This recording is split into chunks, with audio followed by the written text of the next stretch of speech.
नमस्कार। Borderline cholesterol का क्या मतलब है और उसकी क्या इम्पोर्टेंस है? किन वैल्यूज़ को हम बॉर्डरलाइन यानी ना बहुत ज़्यादा ना बहुत कम कोलेस्ट्रॉल मानते हैं और क्या करना चाहिए यदि किसी व्यक्ति का बॉर्डरलाइन कोलेस्ट्रॉल वैल्यूज़ हो? आज इस बारे में बात करेंगे। काफ़ी लोग के कोलेस्ट्रॉल रिपोर्ट्स में ऐसा बताया जाता है या उनको इन्फॉर्मेशन दी जाती है कि आपका कोलेस्ट्रॉल वैल्यूज़ बॉर्डरलाइन है। लोग हमसे पूछते हैं कि मेरा बॉर्डरलाइन कोलेस्ट्रॉल है तो अभी क्या करना चाहिए? तो आज हम उसी चीज़ों को डिस्कस करेंगे। टॉपिक पर जाने से पहले जो लोग हमारे चैनल पर नए हैं उन्हें रिक्वेस्ट करूँगा कि चैनल को सब्सक्राइब करें, वीडियोस को लाइक और शेयर करें।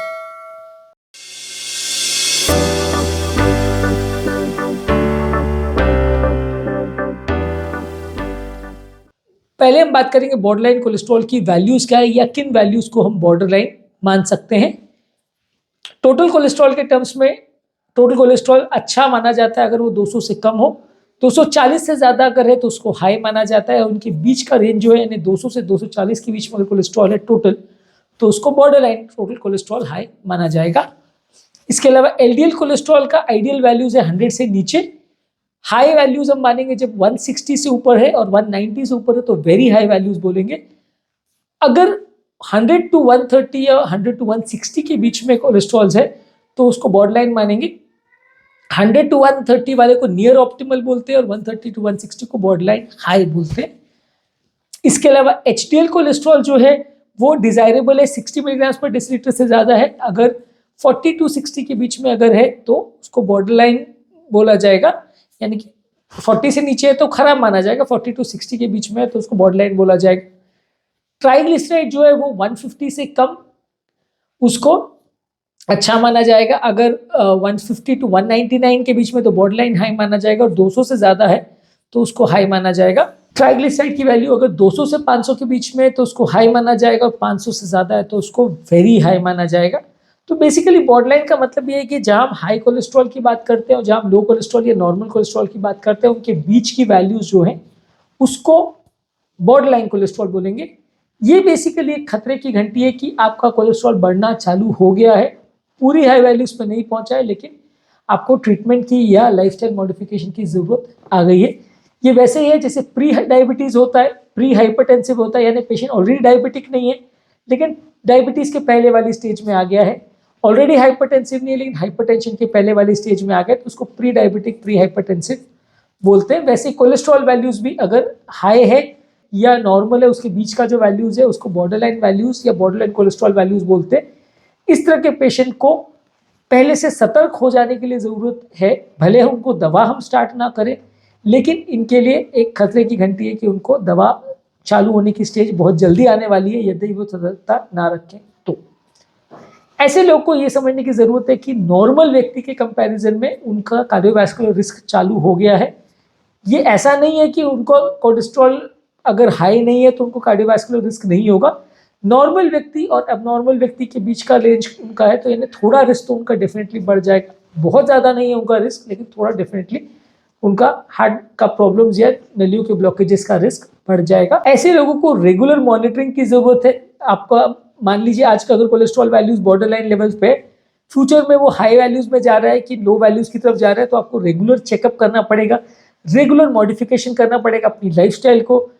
कोलेस्ट्रॉल कम करने के लिए क्या लाइफस्टाइल मॉडिफिकेशन है उसके बारे में ऑलरेडी हमने डिटेल वीडियो किया है जो कि आप मेरे चैनल पर देख सकते हैं। तो वो लाइफस्टाइल मॉडिफिकेशंस आपको चालू कर देना पड़ेगा। अपनी तेल घी वाली चीज़ों को या ऑयल वाली चीज़ों को, फैट वाली चीज़ों को कम करना पड़ेगा, एक्सरसाइज करना पड़ेगा, व्यसन कंट्रोल करना पड़ेगा, खाने पीने में ध्यान रखना पड़ेगा। ये सारी चीज़ें जो है आपको लाइफस्टाइल मॉडिफिकेशन में सिखाई जाती है तो वो आपको फॉलो करना है यदि आपका बॉर्डरलाइन कोलेस्ट्रॉल है। और अगर मान लीजिए आपको रिस्क कैटेगरी ज़्यादा है, यानी कि अगर आपको ऑलरेडी डायबिटीज़ है, ऑलरेडी हार्ट अटैक आ चुका है, ऑलरेडी ब्लॉकेजेस है तो ऐसे स्टेज में दवाइयाँ भी चालू करनी पड़ती हैं। अब बात करेंगे मैनेजमेंट कैसे किया जाए अगर आपको बॉर्डरलाइन कोलेस्ट्रॉल है तो। सबसे पहले डाइटरी रिकमेंडेशन जो कोलेस्ट्रॉल कम करने के लिए वो आपको फॉलो करनी है। डिटेल में क्या क्या डाइट को फॉलो करना है वो हमारी डिस्लिपिडीमा के प्लेलिस्ट में आप देख सकते हैं। मेनली आपको तेल की वाली चीज़ें कम रखनी है, सैचुरेटेड फैट्स ट्रांस फैट्स कम खाना है, अनसैचुरेटेड फैट ज़्यादा लेना है। Olive oil, avocados, nuts, seeds में अनसैचुरेटेड फैट्स होता है उनको ज़्यादा खाना है। रेगुलर एक्सरसाइज करना है लगभग आधा घंटा डेली, जिसमें कि लगभग आधा टाइम उसमें ज़्यादा विग्रस या अग्रेसिव एक्सरसाइज करना है। बॉडी वेट को हेल्दी वे में मेंटेन करना है, बहुत ज़्यादा वजन बढ़ने नहीं देना है। मेंटल स्ट्रेस को कम करना है, दिमाग पर तनाव या स्ट्रेस नहीं होना चाहिए। ज़्यादा तनाव या स्ट्रेस होता है तो बॉडी में स्ट्रेस हार्मोन्स निकलते हैं जो कि हमारे हेल्थ के लिए अच्छे नहीं है, कोलेस्ट्रॉल वैल्यूज़ के लिए अच्छे नहीं है और दवाइयों की रिक्वायरमेंट को बढ़ाते हैं, हार्ट अटैक होने के चांसेस को बढ़ाते हैं। इसके अलावा कोई व्यसन नहीं होना चाहिए, अल्कोहल नहीं पीना है क्योंकि उसमें भी फ्री कैलोरीज होती है जो कोलेस्ट्रॉल वैल्यूज़ को अफेक्ट करती हैं। स्मोकिंग या टोबैको च्यूइंग ये सब भी नहीं करना है, इसमें भी आपको बॉडी में ऑक्सीडेशन होता है, इसकी वजह से कोलेस्ट्रॉल को कंट्रोल करने में तकलीफ आती है यदि आपका स्मोकिंग और टोबैको वाले व्यसन अगर आप कंटिन्यू मेंटेन करते हैं तो। इसके अलावा अगर यदि आपको मेडिसिन चालू करी गई है जो कोलेस्ट्रॉल कंट्रोल करने के लिए ज़रूरी है, मान लीजिए आप ऑलरेडी हाई रिस्क कैटेगरी में और आपको दवा ऑलरेडी चालू कर दी गई है, तो वैसे केस में आपको रेगुलर दवाओं को मेंटेन करना है। दवाओं को कभी कम कभी ज़्यादा, एक दिन लिया एक दिन छोड़ दिया, अगर इस तरह की स्ट्रैटेजीज आप मेंटेन करेंगे तो कोलेस्ट्रॉल आपका कंट्रोल नहीं होगा, अच्छे से रिजल्ट्स नहीं मिलेंगे आपको। तो आपको रेगुलर मेडिसिन को लेते रहना पड़ेगा, डेली बेस पे लेना पड़ेगा। हाइड्रेशन को प्रॉपर मेंटेन करना है, पानी ज़्यादा पीजिए। हाइड्रेशन मेंटेन करने के लिए आप शराब पीना या बेवरेजेस या स्मूदीज या कोल्ड ड्रिंक लेना चालू मत करिए, पानी ही ज़्यादा पिएंगे तो अच्छा है। इसके अलावा यदि व्यक्ति को अगर बॉर्डरलाइन कोलेस्ट्रॉल है तो उसको अपने पेरेंट्स का और अपने बच्चों का दोनों का कोलेस्ट्रॉल चेक करना चाहिए, क्योंकि थोड़ा बहुत भी अगर कोलेस्ट्रॉल ज़्यादा है तो इसमें थोड़ी सी जेनेटिक टेंडेंसीज होती हैं। तो आपकी अगर फैमिली में भी लोगों को कोलेस्ट्रॉल ज़्यादा आ रहा है तो काफ़ी चांसेस है आपको कि आपको फ्यूचर में ज़्यादा कोलेस्ट्रॉल वैल्यूज़ आ सकती हैं, तो आपको ज़्यादा सतर्कता या सावधानी रखने की ज़रूरत पड़ेगी। इसके अलावा ऐसे लोगों को रेगुलर हेल्थ चेकअप की ज़रूरत है, एटलीस्ट 6 मंथ्स में एक बार कोलेस्ट्रॉल वैल्यूज़ को चेक करने की ज़रूरत है। डाइटिशियन को और कार्डियोलॉजिस्ट को या फिजिशियन को रेगुलर बेस पे मिलते रहेंगे तो आपको गाइड करते रहेंगे कि आगे क्या करने की ज़रूरत है। इसके अलावा अलग अलग तरह की एक्सरसाइज करिए, जैसे योगा, मेडिटेशन, प्राणायाम, डीप ब्रीदिंग एक्सरसाइज, ये सारी चीज़ें करिए। ये आपके स्ट्रेस को भी कम करेगी, एक्सरसाइज कैपेसिटी को भी बढ़ाएगी और रेगुलर अलग अलग तरह की आप एक्सरसाइज करेंगे तो अलग अलग मसल्स को ट्रेन भी मिलेगा, उनको ताकत भी मिलेगी, जिससे आपके ओवरऑल मसल स्ट्रेंथ भी बढ़ेगी, ओवरऑल स्टैमिना भी बढ़ेगी और कोलेस्ट्रॉल वैल्यूज़ को कम करने में मदद भी मिलेगी। इससे ज़्यादा डिटेल्स में लाइफस्टाइल मॉडिफिकेशन में क्या क्या आप कर सकते हो कोलेस्ट्रॉल को कम करने के लिए, वो ऑलरेडी हमने काफ़ी वीडियोस में डिस्कस किया है, जो कि आप हमारे डिस्कीपीडिया के प्लेलिस्ट में देख सकते हैं।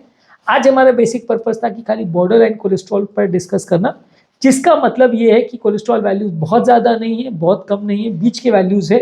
तो ऐसे लोगों को ज़्यादा सतर्क होने की ज़रूरत है, ज़्यादा चेकअप्स की ज़रूरत है और अगर वो हाई रिस्क कैटेगरी में है तो दवाओं की ज़रूरत है। टॉपिक एंड करने से पहले जो लोग हमारे चैनल पर नए हैं उन्हें रिक्वेस्ट करूँगा चैनल को सब्सक्राइब करें, वीडियोस को लाइक और शेयर करें।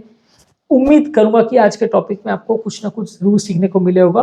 कोलेस्ट्रॉल की हमारी प्लेलिस्ट का लिंक मैं कमेंट सेक्शन और डिस्क्रिप्शन बॉक्स में छोड़ देना, उसे आप चेकआउट करिए, काफ़ी इससे रिलेटेड वीडियोज़ और कंटेंट आपको मिलेगा। Thank you.